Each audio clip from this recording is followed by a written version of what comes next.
아주 당연한 이야기겠지만 우리에게는 모두 다 어린 시절이 있었습니다. 여러분들의 어린 시절을 한번 떠올려 보신다면 어떤 모습이셨습니까? 저는 상당히 개구쟁이였습니다. 여러분들 좀 어떠셨나요? 갓 태어난 아이는 누구나 부모님을 의지하게 되어 있습니다. 그렇죠? 부모님이 없으면 그 아이는 아무것도 할 수도 없고 그리고 심지어는 살 수도 없습니다. 갓 태어난 아이는 그렇게 전적으로 부모님만 의존하는 것이죠. 물론 그 아이가 좀 커서 이제 혼자 걸을 수 있게 되고 또 말도 하게 되고 좀 더 커서 이제는 혼자 밥도 먹고 혼자 잘 놀 수 있다고 해서 그렇다고 부모님을 의존하지 않는 건 아닙니다. 어린 아이들은 아빠의 오른팔이 제일 강한 줄 알고 그리고 내가 원하는 거면 부모님이 다 해줄 수 있을 거라고 생각을 해요. 그래서 이 어린아이들이 막 아빠 오른팔에 매달리고 막 이렇게 그렇게 하잖아요. 그리고 나 이거 해줘 그러면 아빠, 엄마가 마치 모든 걸 다 해줄 수 있다고 생각합니다. 물론 그렇죠. 뭐 아이들이 부모님한테 요구하는 게 뭐 그렇게 어렵거나 며칠을 뭐 고민해야 될 문제는 아니잖아요. 그렇게 어린아이들은 부모님을 전적으로 의존합니다. 그런데 그런 아이들이 조금씩 크면서 초등학교 한 4, 5학년 정도 되면 이제 이 아이들이 사춘기를 이제 보내게 되고 점점 이제 부모님을 떠나는 과정을 보내게 됩니다. 그러면서 처음에는 부모님께 뭐 상의도 하고 자기 일거수일투족을 다 이야기했지만 점점 이 아이들이 크면 클수록 부모님과 대화가 단절되고 부모님보단 친구들을 더 많이 의존하거나 아니면 뭐 선생님 아니면 연예인을 의존하기도 하고 뭐 다른 어떤 것을 의존하기도 합니다. 그렇게 부모님만 의존하다가 점점 다른 것을 의존하기 시작하는 거죠. 그런 아이들은 더 이상 아빠의 오른팔에 매달리지 않습니다. 어른이 된 우리들도 무언가를 의존하면서 살아갑니다. 여전히 뭐 부모님을 의존할 수도 있고요. 아니면 뭐 배우자나 연인 혹은 내 아들을 내 자녀만을 의존할 수도 있습니다. 뭐 내 친한 사람을 의존할 수도 있고 때로는 술과 담배 아니면 내 신념 혹은 종교를 의존하기도 합니다. 그렇게 우리는 태생적으로 무엇인가를 의존하는 어렸을 때부터 부모님만 의존할 수밖에 없는 그래서 줄곧 누군가를 의존해야만 하는 어떤 본능 혹은 운명 뭐 아니면 그런 감정들 이런 것을 가지고 살아갑니다. 그래서 어떤 한 신학자는 신앙을 이렇게 표현했어요. 하나님께 대한 절대적으로 의존하고 싶은 감정이 바로 신앙이다 라고 표현도 했습니다. 무엇을 의존하느냐에 따라서 우리의 인생은 정말 많이 달라집니다. 우리가 지금 겪고 있는 이 나라의 여러 가지 혼란한 상황과 문제들도 나라의 지도자가 누구를 의존했느냐에서 출발한 문제이잖아요. 여러분들은 지금 누구를 의존하고 계십니까? 또 어떤 것을 의존하고 계시나요? 오늘 우리가 함께 읽은 이 시편의 다윗은요, 철저하게 아주 간절하게 하나님을 의존하고 있습니다. 그 간절한 마음이 1절에 담겨져 있습니다. 하나님이여 나를 지켜주소서. 내가 주께 피하나이다. 우리의 삶에 여러 가지 어려움들이 찾아오고 또 삶에 여러 가지 변수들이 생기는데요. 그것에 대해서 우리는 나름대로의 경험들, 또 대응책, 또 방편들을 이미 다 마련해 놓고 있습니다. 그렇기 때문에 우리가 웬만한 문제가 아니면 하나님 앞에 쪼르르 달려가서 의지하고 피하지 않고요. 웬만한 문제가 아니고선 기도하지 않아요. 조금 아프면 약을 먹거나 병원에 가면 되고 그리고 내가 조금 마음이 힘들고 어려우면 뭐 친구를 만나거나 아니면 영화를 보러 가도 되고 또 아주 가까운 사이에서 다툼이 일어났다. 그러면 좀 풀릴 때까지 기다렸다가 뭐 선물을 주거나 아니면 중재자를 찾기도 하고 이렇게 우리 삶에 찾아오는 여러 가지 문제들에 대해서 우리는 나름대로의 방편을 다 가지고 있습니다.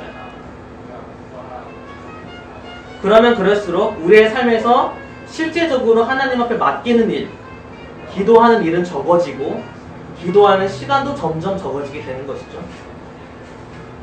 오늘 카페에서 일을 하다가요, 한 11명 정도의 중고등학교 애들이 이렇게 한 번에 몰려왔어요. 굉장히 저랑 같이 일하는 청년이 피곤한 상태였는데, 이 친구들이 뭘 주문할까? 과연 11잔을 다 시킬까? 그때 같이 일하는 청년이, 하나님, 자몽 주스 11잔 시키게 해주세요. 그렇게 기도를 하는 거예요. 그거 좀 너무하지 않냐? 하면서 제가 자몽 주스 7잔이나 오렌지 주스 한 4잔 이렇게 주문하게 해주세요. 이렇게 기도를 했어요. 이렇게 삶의 아주 사소한 문제에도 우리가 지금 기도를 하고 있느냐, 이걸 돌아보자는 것이죠. 하나님만 전적으로 의지할 수밖에 없어서, 비가 내리지 않으면 당장 먹고 살 수가 없어서 하나님만 전적으로 의지했던 그 광야의 세월들, 그 이스라엘의 그 간절했던 시간들, 마치 예루살렘과 같이 그 700m 높이에 있는 그 산골짜기에서 1년 동안 GOP 군생활을 했습니다. 그러면서 그 군생활을 하면서 제가 가장 많이 했던 기도는요, 제발 눈 좀 내리지 말게 해주세요. 제발 눈 좀 내리지 말게 해주세요. 그리고 나서 또 두 번째로 많이 했던 기도는, 밤에 이제 밤새 근무를 해야 되는데 너무 힘들고 피곤하니까, 하나님 제발 잠 좀 들게 해주세요. 잠이 잘 안 와요. 제가 좀 잠을 잘 자야 근무를 할 수 있어요. 뭐 그거 외에도 비 좀 그쳐주세요. 안 춥게 해주세요. 이렇게 사소한 문제 하나하나까지도 기도했던 그런 시절이 떠올랐습니다. 정말 사람도 없고요, 문명도 없고, 광야같이 하나님만 바라볼 수밖에 없었던 그 시절들, 그렇게 전적으로 하나님만 의지하고 열렬하게 하나님만 사모했던 그 마음을 빼앗겨버리고, 이제는 다른 것을 향하여서 관심을 갖고 하나님을 더 이상 의존하지 않는 이스라엘 백성에게 하나님은 호세아의 입술을 통하여서 이렇게 얘기했습니다. 나는 그 광야의 시간이 참 그립다. 너가 나만 의존했던 그 시간이 나는 너무 그립다. 태보가, 나는 너가 나만 바라봤던 그 시절이 너무 그립다. 이스라엘이 광야 이집트에 있다가 하나님의 도와주심으로 가나안 땅에 정착하게 되었습니다. 그 가나안 땅은 6절에 보니까요, 하나님께서 줄로 재어진 구역이고요, 그리고 그 땅은 아름답다라고 표현하고 있습니다. 젖과 꿀이 흐르는 땅이죠. 그 가나안 땅에 살면서 하나님이 비를 내려주시지 않으면 우리는 먹고 살 게 없고 살 수가 없기 때문에 하나님만 전적으로 의지하면서 살았습니다. 마치 어린아이가 부모님이 주시지 않으면, 부모님이 보호해 주시지 않으면 살 수 없는 것처럼, 이스라엘도 하나님이 비를 주시지 않으면, 하나님이 보호해 주시지 않으면 살 수 없었습니다. 그런데 아이가 점점 크면서 내 소유가 생기고 내 힘으로 좀 살 수 있을 것 같고, 더 이상 부모님의 힘이 필요 없게 됐을 때 그 부모님의 은혜를 잊어버리죠. 그것처럼 이스라엘도 하나님을 잊어버렸습니다.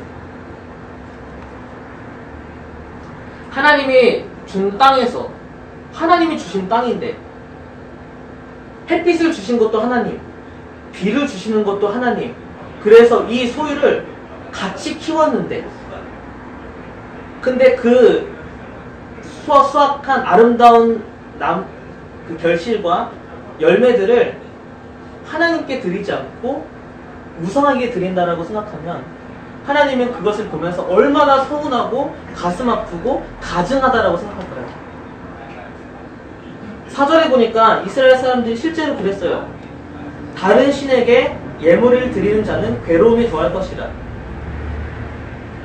이스라엘은 실제로 다른 신에게 예물을 드렸습니다. 여기서 예물을 드린다라는 표현은요, 일반적인 단어가 아니라요, 성경에 딱 2번 쓰이는 마하르라는 단어로 사용되고 있어요.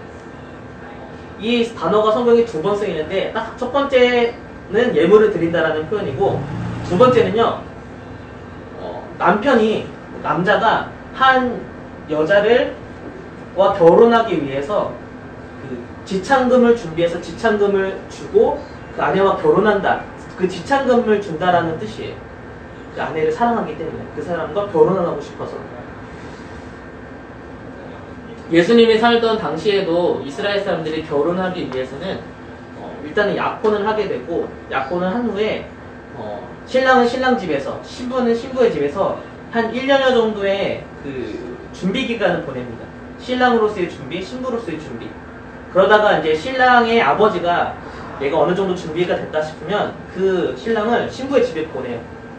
그 신부는 신랑이 오기를 기다려야 됩니다. 예수님이 종말에 대해서 비유했던 것처럼 신랑이 언제 오냐 계속 그걸 기다려야 돼요. 근데 신랑이 그냥 오는 것이 아니라 마치 우리 함사세요 이렇게 하듯이 지참금을 준비해 가요.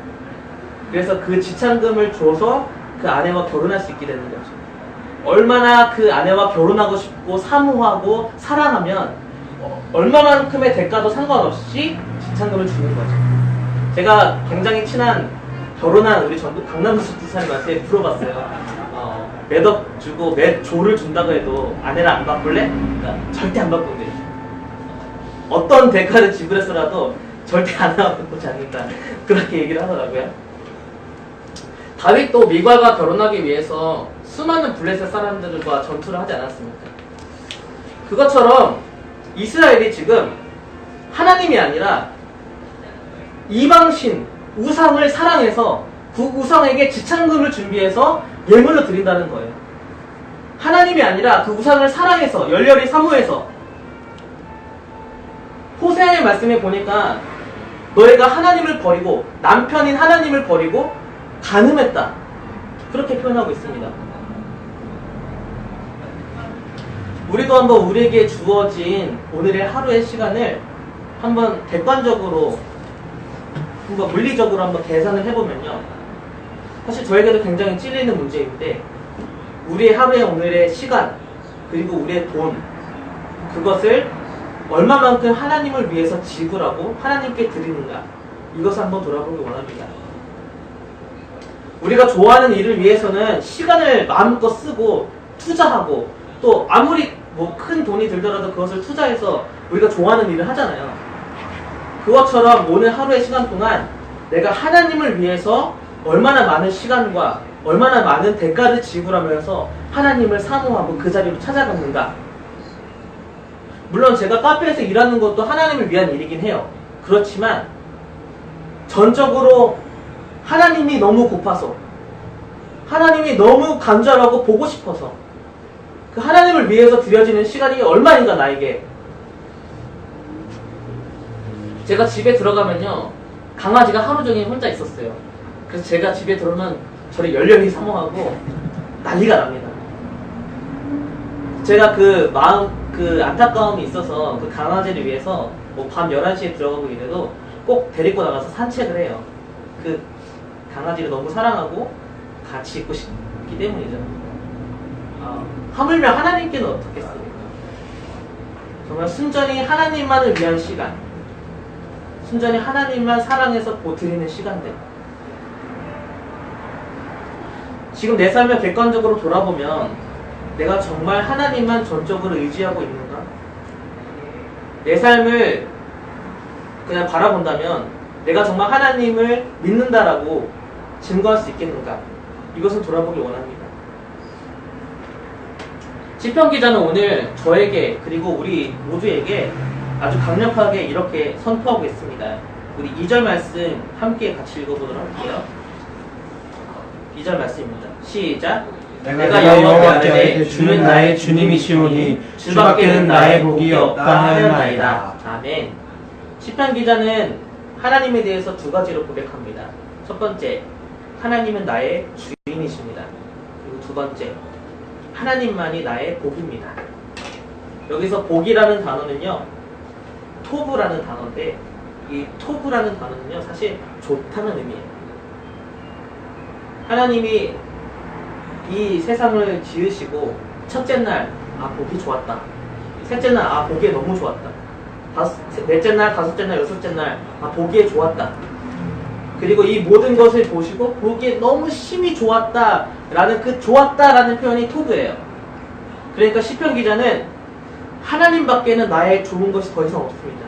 나는 하나님이 너무 좋습니다 라고 고백하는 거죠. 마치 어린아이가 난 아빠가 제일 좋아요, 난 엄마가 제일 좋아요, 세상에서 아빠 엄마가 제일 좋아요 이렇게 얘기하는 것처럼 오늘 이 시편 기자가 하나님이 나의 주인이시고 나는 하나님이 가장 좋습니다 라고 그렇게 이야기하고 있는 것이죠. 저는 개인적으로 죄를 이렇게 정리합니다. 하나님과는 상관없이 나 좋은 대로 행동하는 것, 이걸 죄라고 생각해요. 반대로 내가 좋아하는 대로 행동하지 않고 하나님이 좋아하시는 대로 행동하는 걸 저는 하나님을 사랑하는 표현, 그리고 하나님이 나의 주인이라는 고백이라고 생각합니다. 신약에도 이렇게 얘기하잖아요. 너희는 이 세대를 본받지 말고 오직 마음을 새롭게 함으로 변화를 받아 하나님의 선하시고 온전하시고 기뻐하시는 뜻이 무엇인지 분별해라. 이 창세기 1장에 나오는 이 토브라는 단어는요, 이 좋다라는 표현은 어떤 것이 그 목적에 맞게 있는 것, 그것이 있어야 될 자리에 그대로 있는 것이라는 뜻을 가지고 있습니다. 그래서 빛은 낮에 있고 어둠은 밤에 있는 게 좋고, 그리고 태해, 달, 별은 하늘에 있는 게 보기에 좋고, 새는 하늘을 날아야 되고 물고기는 바닷속에 있어야 되고, 사람은 하나님과의 언약 안에 있어야 되는 게 가장 보기 좋은 상태인 거죠. 그렇다면 오늘 내가 있어야 될 곳은 과연 어디일까요? 그리고 우리가 있어야 될 곳은 과연 어디일까요? 오늘 8절 말씀에 보면 우리가 있어야 될 곳이 어디인지 우리가 이 말씀을 통하여서 함께 생각해 볼 수 있습니다. 8절 말씀 제가 한번 읽어보겠습니다. 내가 여호와를 항상 내 앞에 오시며 그가 나의 오른쪽에 계심으로 내가 흔들리지 아니하리로다. 여기서 우리가 있어야 될 장소가 두 곳이 나오는데요. 첫 번째는요, 항상 내 앞에 하나님을 모시는 것입니다. 그렇다면 우리가 있어야 될 자리는 하나님과 마주보고 있는 그 자리입니다. 여기서 그 하나님 앞, 내 앞이랄 때 이 앞이라는 단어는요, 또 다른 뜻을 갖고 있는데요. 하나님이 아담을 만드시고 그 아담에게 돕는 배필을 만들어 주잖아요. 그 배필이라는 뜻입니다. 그러니까 어떤 우상을 만들어서 그 신주단지 모시듯이 앞에 모셔놓고 그 앞에 막 참배하듯이 이렇게 서 있으라는 것이 아니라요, 마치 돕는 배필과 같이 하나님은 남편이시고 나는 그의 신부인 것 같이 그런 하나님을 마주보는 자리에 그런 모습으로 있으라는 뜻입니다. 호세아는 이스라엘을 아내 그리고 하나님을 남편으로 비유합니다. 예수님은 나는 신랑 그리고 너희들은 신부다 라고 얘기합니다. 결혼을 한다는 것은 자유를 포기하는 거잖아요. 내가 더 이상 다른 사람을 사랑할 자유를 포기하고 오직 너만 사랑하겠다라는 것이잖아요. 그것처럼 오직 한 사람만을 그리고 내 배필만을 바라보고 내 배필만을 사랑하기로 약속하는 것이죠. 그러므로 부부 사이에서 가장 큰 잘못은 그 약속을 깨고 다른 것을 바라보는 불륜이요 외도입니다.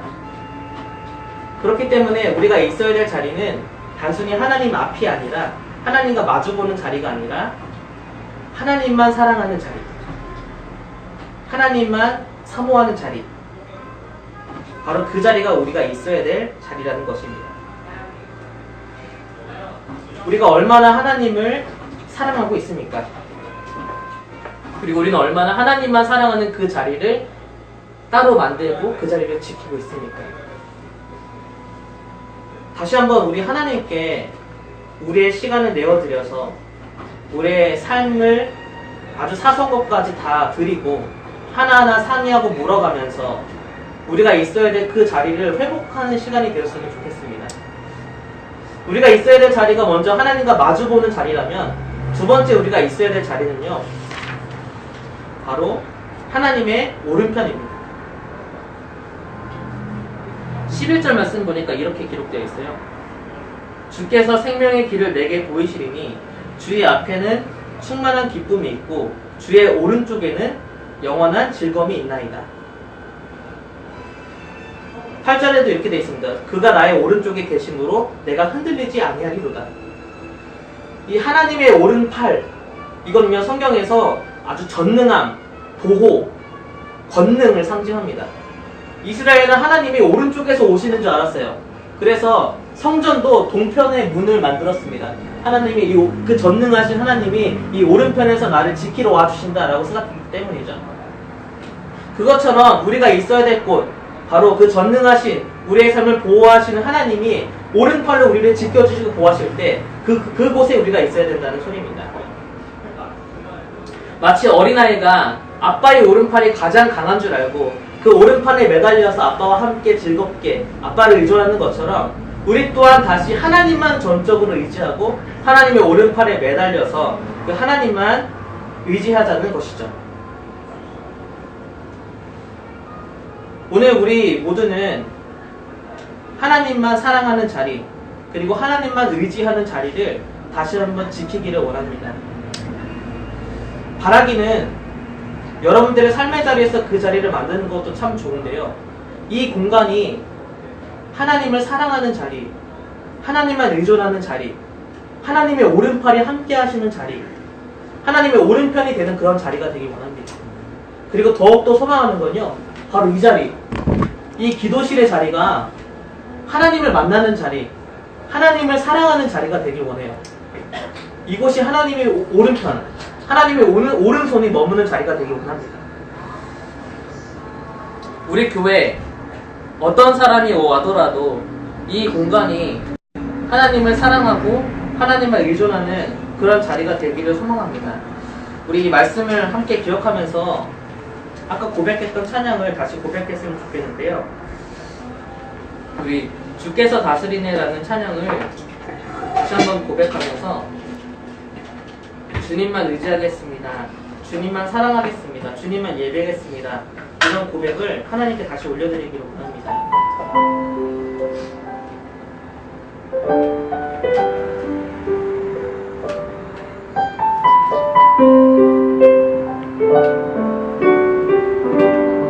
주께서 다스리네. 주께서 다스리네 내 삶을. 주께서 다스리네 내 삶을. 주께서 일하시네. 주께서 일하시네 지금도. 주께서 일하시네 내 삶에. 주님만 의지해요. 주님만 의지해요. 주님만 의지해요. 주님만 의지해요. 예 주님. 주님만 의지해요. 주님만 의지해요. 주님만 의지해요. 예 주님. 주께서 다스리네. 주께서 다스리네 내 삶을. 주께서 다스리네 내 삶을. 주께서 일하시네 지금도. 주께서 일하시네 내 삶에. 주님만 의지해요. 주님만 의지해요. 주님만 의지해요. 주님만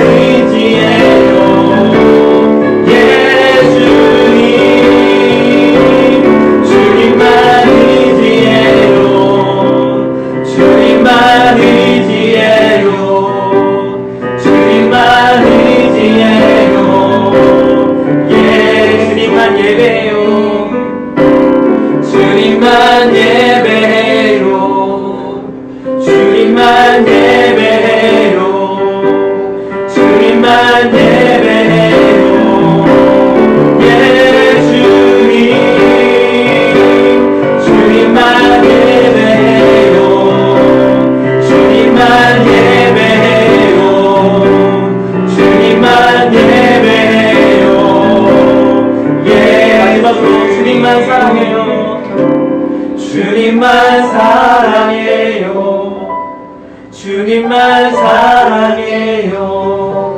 주님만 사랑해요. 예수님 주님만 사랑해요.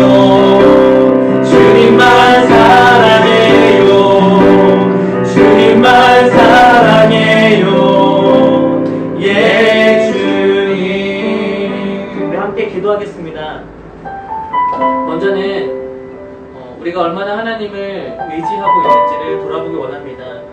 삶의 일부분만, 아주 일정 부분의 문제들만 하나님께 의지하고 다른 어떤 것은 내 힘으로 살아가지 않았는지 돌아봤으면 좋겠고, 삶의 모든 것 하나하나까지도 주님만 의존하는 그런 마음을 가질 수 있도록, 그런 신앙을 가질 수 있도록 기도했으면 좋겠고요. 또 한 가지는 우리가 주님을 사랑하여서 주님만을 위한 시간을 다시 한번 되찾기를 원합니다.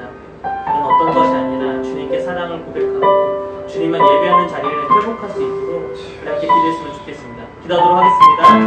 하나님 아버지, 저의 삶에서 온전한 저의 삶에서 얼마나 주님을 의지하고 주님과 붙잡는 문제를 돌아보겠습니다. 하나님, 주님을 의지하지 않고 내 힘으로 하는 일들이 너무나 많았습니다. 주님을 의지하지 않고 기도하지 않고 하는 일들이 너무나 많았습니다. 하나님, 내 힘으로 하려는 일들이 너무나 많았습니다. 주님, 하나님, 어린아이가 그것만 구원하는 저도 의지하는 것처럼 저도 하나님 아버지 주님의 그 오른팔만을 구원하기 의지하고 하나님 주님께 하나하나 내 삶을 맡겨드리고 하나님 내 삶에 여러 가지 문제들을 주님을 기도하는 것이 주님을 의지하는 시간을 가질 수 있도록 도와주시기로 하나님, 내가 얼마나 주님만을 위한 시간을 내어드렸나. 주님을 정말 사랑하여서 주님을 정말 보고 싶어서 주님을 너무나 보고 가서 주님과 함께하기를 원하여 우리가 얼마나 주님의 시간을 내어드렸는지를 물어보게 됩니다. 하나님, 주님을 사랑하는 마음을 잃어버리고 하나님 다른 것에 대해 시간과 하나님 다른 것에 대해 열정을 쏟아서 하나님 다른 것을 좋아해서 하나님 저의 모습을 용서해 주시고 하나님 다시 주님을 사랑하고 다시 하나님 아버지 주님을 위해서 내 시간을 내어드려서 주님만 찾고 주님만 원하고 주님만 위해서 부르짖는 그 시간을 회복하시 있도록 도와주시기 바랍니다. 하나님 아버지 주님을 찾고 주님만을 위해서 내 시간을 다시 회복하여서 회복하시 있도록 도와주세요. 기도의 자리를 회복하시 있도록 도와주시고 주님 말씀을 공부하고 말씀을 사모하는 자리를 회복하시 있도록 도와주세요. 주님, 하나님 주님을 다시 사모하고 주님을 더욱더 원하고 주님을 더욱더 갈망하는 마음을 가질 수 있도록 도와주시기 바랍니다.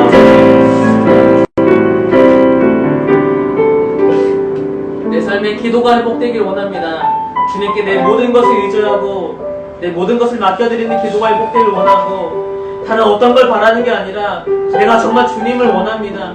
주님이 고픕니다. 주님이 보고 싶습니다. 주님을 사랑합니다. 라는 그런 정말 어린아이 같은 신앙의 고백들과 기도가 회복되어지기 원합니다.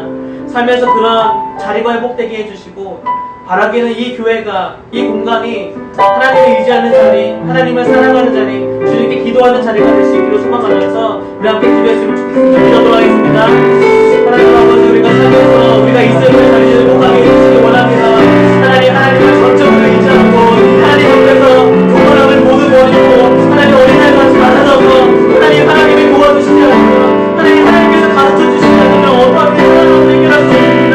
그러니 하나님, 제 삶을 도와주시면 하나님 전적으로 저의 삶을 주님께 맡겨드리는 그런 기도와 신앙이 될 수 있도록 도와주시고 무엇보다도 하나님 삶의 여러 가지 문제들과 내가 바라는 것 너무나 많지만 하나님 그 어떤 것보다 내가 바라고 원하는 건 주님은 다시 사랑하길 원합니다.